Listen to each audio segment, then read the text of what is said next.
వేడి వేడి అన్నంలో అలా సాంబార్ వేసుకొని బెండకాయ ఫ్రై తింటే సూపర్గా ఉంటుంది కదా. నాలాగే ఈ కాంబినేషన్ ఎంతమందికి ఇష్టమో కింద కామెంట్ సెక్షన్లో కామెంట్ చేయండి. సో ఈ బెండకాయ ఫ్రై ఎప్పుడు ఎలా చేయాలో చూసేద్దామా. ఒక కప్ పల్లీలు వేసి, ఒక ఎల్లుల్లిపాయ వేసి, 2 ఎండుమిరపకాయలు వేసి బాగా ఫ్రై చేసుకోండి.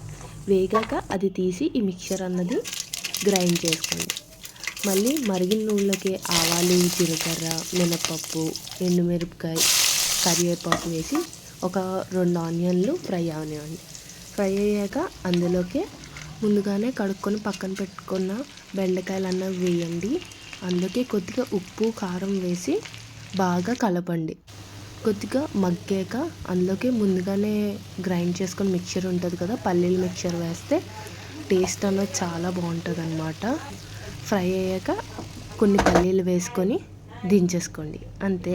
Please subscribe to my channel. Thank you.